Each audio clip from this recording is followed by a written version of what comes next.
ሰላም ሰላም የተወደዳችሁ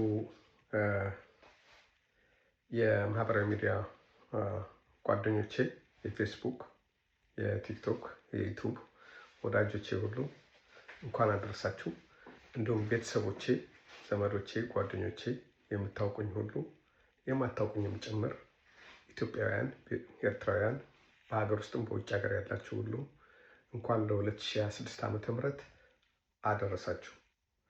የሚመጣው አዲስ ዓመት ለእናንተ ለቤተሰባችሁና ለምትወዷቸው ሁሉ እንዲሁም ለሀገራችን የሰላም፣ የፍቅር፣ የደስታ፣ የፍስሐ ዘመን እንዲሆን እመኛለሁ። ዘመን ሲቀየር ሁላችንም የምንሰንቀው ተስፋ አለ። እንለወጣለን፣ እንደዚህ እናደርጋለን እንላለን።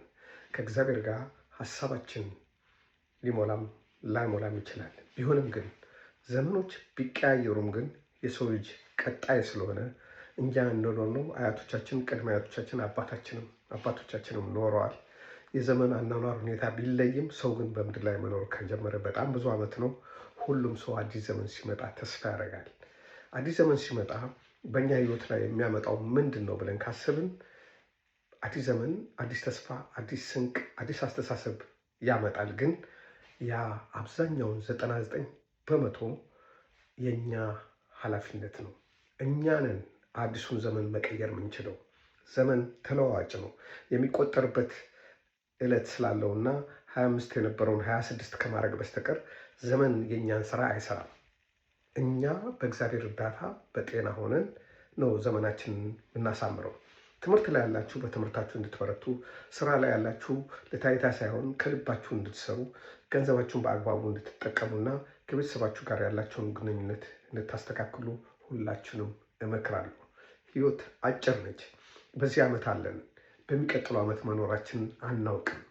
እስካለን ድረስ ማድረግ ያለብንን ነገር እናርግ። በከንቱ አንጨነቅ። ለሚቀጥሉት 10 እና 20 ዓመታት ምን ይሆናል ብለንም አናስብ። አሁን ለቤተሰቦቻችን፣ ለጓደኞቻችን፣ ለሚወዱን ሰዎች፣ ለስራችን ታማኝ ነን ወይ? በእነዛ ነገሮች ላይ ትኩረት እናድርግ።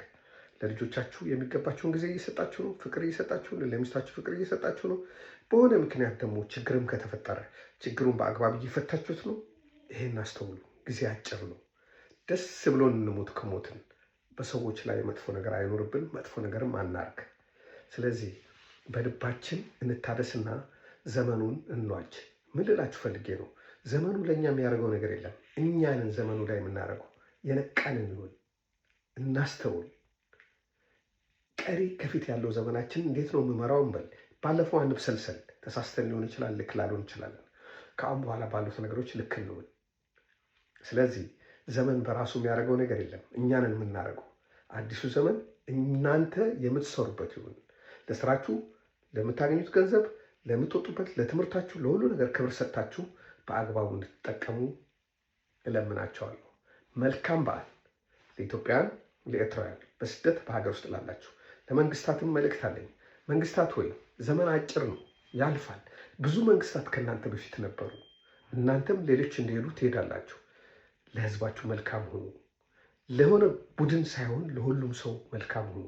ህግ ስታወጡ ለሁሉም ሰው የሚገዛበት እናንተን የምትገዙበት ይሆን።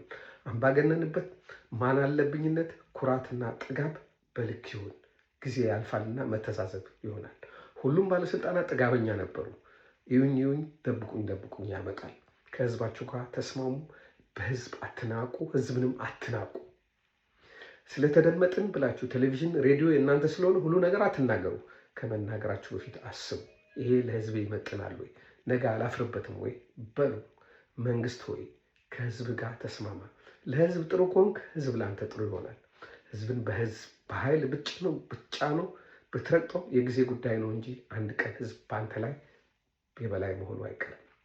ህዝብ ገዢ አሸናፊ ነው። አንደኛ እግዚአብሔር ነው፣ ሁለተኛ ህዝብ ነው። ለቤተሰብ፣ ለህዝብ፣ ለአምላክ ክብር፣ ተገቢውን ክብር መስጠት መልካም ነው። መልካም በዓል፣ መልካም አዲስ ዓመት። እግዚአብሔር ከእናንተ ጋር ይውጣ፣ ያከናውንላችሁ፣ ይርዳችሁ። እኔ መንፈሳዊ ሰው አይደለሁም፣ በእግዚአብሔር ግን አምናለሁ። እግዚአብሔር ሁሉ ነገር እንደሚያደርግና ፈቃዱን እንደሚሰጥ ለመልካም ነገር ሁሉ ከኛ ጋር እንደሆነ አምናለሁ። ለእናንተም ይሄ ይሁንላችሁ፣ ለቤተሰባችሁም ይሄ ይሁን። መልካም 2026 መልካም ጊዜ። ረሃብ፣ ለቅሶ፣ ሐዘን፣ ችግር ከሀገራችን የሚጠፋበት ዘመን ይሁን። ሳዳመጣችሁኝ አመሰግናለሁ። እግዚአብሔር ይስጥልኝ።